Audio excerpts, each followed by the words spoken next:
Желтоқсан айы еліміз үшін, сондай-ақ барлық әлем үшін де маңызды оқиғалар мен атаулы күндерге толы ай. Осы айда көптеген танымал тұлғалар дүниеге келді. Атап айтсақ, Баймырзаұлы Нұрмағамбет, қазақ халқы ақыны, әнші, композитор, атақты балуан. Шыңғыс Айтматов, Мұхтар Әуезовтің шәкірті болған қырғыз жазушысы.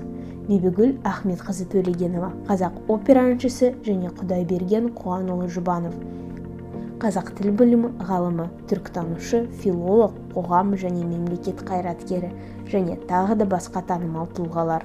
Сонымен қатар 1 желтоқсан күні халықаралық СПИДке қарсы күрес күні сияқты маңызды күндерде атап өтіледі. Бұл аурумен күресті күшейту мәселелерін мемлекет басшысы Сенат төрағасы болған кезінде көтерген болатын. Біріккен ұлттар ұйымы 3 желтоқсанда халықаралық зағип жандарының күнін атап өтеді. Еліміз барлық адамдарына тең мүмкіндіктер иеленуді ұмытылып жатыр.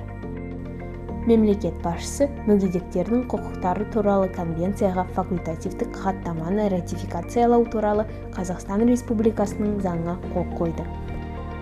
Бүкіл әлем 31 желтоқсанда жаңа жыл мерекесін атап өтеді.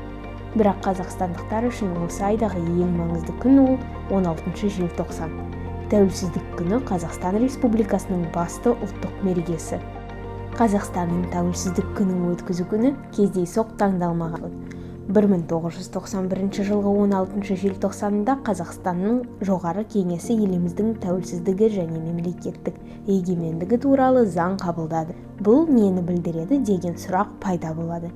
Кез келген жағдайда мұндай заңға қол қойылған кезде әр ел автоматты түрде тәуелсіз бола ала ма?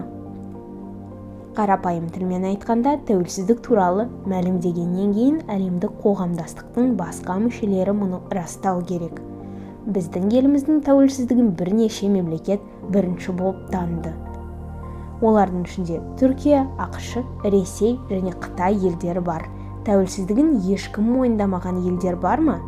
Мүлдем танылмаған елдер тізіміне енген елдер Батыс Тогылан, Вазиристан, Ва және Шан мемлекеті. Көбінесе кейбір ел басқа елдің тәуелсіздігін мойындайды, ал мұндай елдер әлдеқайда көп. 21 ғасырда тәуелсіздікті жоғалту мүмкін бе? Көбінесе иә. Мысалы ретінде Ливия елі. Саяси карталарда аталған ел әлде бар, бірақ іс жүзінде ол екі бөлікке бөлінген. Бұл өкінішті жағдай, бар нәрсенің құндылығы туралы ойлануға мәжбүр етеді.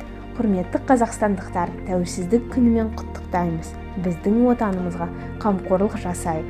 Дегенмен ата-бабаларымыз дәл осыны қалаған және оған ұмтылған болатын. Президент айтқандай, тәуелсіздік құндылықтары ұлттық тарихтың көптеген ғасырларынан өтеді. Біздің халқымыз әрқашан мемлекеттілік деген пікірге ұқыпты қарады. Өйткені тек тәуелсіз мемлекеті бар ұлт тарихи тұрғыдан табысты болып саналады. Өйткені ол даму жолын таңдауды сақтайды.